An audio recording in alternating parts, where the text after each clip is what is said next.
হরে কৃষ্ণ বন্ধুরা। তো দেখো বন্ধুরা, আজ ভাবলাম তোমাদের সাথে একটা রেসিপি শেয়ার করি।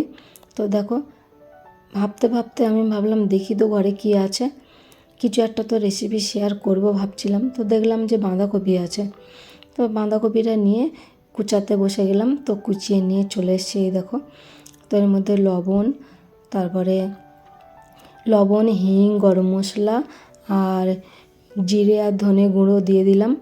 আর ওদিকে কর্নফ্লাওয়ার আর ময়দা দিয়ে ভালো করে মাখিয়ে নিয়েছি।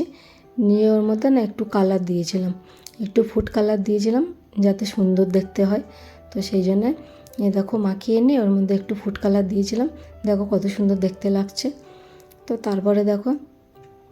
তারপরে ক্যাপসিকাম ছিল, ক্যাপসিকাম কুচিয়ে নিয়েছি, আদা আর কাঁচা লঙ্কা। তো ক্যাপসিকামগুলো দেয় না, কিন্তু আমি তাও দিলাম, ক্যাপসিকামটা ঘরে ছিল তো সেই জন্য দিয়ে দিয়েছি। তারপর পকোড়াগুলো ভেজে নিলাম। দেখো লাল লাল করে ভেজে নিয়েছি, কত সুন্দর দেখতে লাগছে। তো পকোড়াগুলো ভেজে তুলে নিচ্ছি, নিয়ে এই কড়াইটা রেখে দেবো, দিয়ে অন্য একটা কড়াই নেবো। এখানে তো অনেকটা তেল আছে, তো অন্য একটা কড়াই বসিয়ে দিয়েছি। দিয়ে তেল দিয়ে ওর মধ্যে ক্যাপসিকামগুলো দিয়ে দিলাম। ক্যাপসিকাম, কাঁচা লঙ্কা, আদা দিয়ে ভালো করে ভাজা ভাজা করে নিয়েছি। আর একটা জায়গাতে আমি গুলিয়ে রেখেছিলাম সয়া সস, তারপরে চিলি সস, তারপরে টমেটো সস দিয়ে আমি গুলিয়ে রেখে দিয়েছিলাম। তারপরে একটুখানি কর্নফ্লাওয়ার গুলিয়ে দিয়ে দিয়েছি, দিয়ে ভালো করে ফুটিয়ে নিয়ে আর পকোড়াগুলো দিয়ে দিয়েছি। দেখো মাঞ্চুরিয়ান রেডি।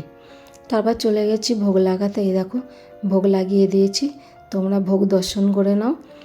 আর কেমন লাগলো ভিডিওটা কমেন্টে জানিও, ভালো লাগলে একটা লাইক করে দিও। হরে কৃষ্ণ।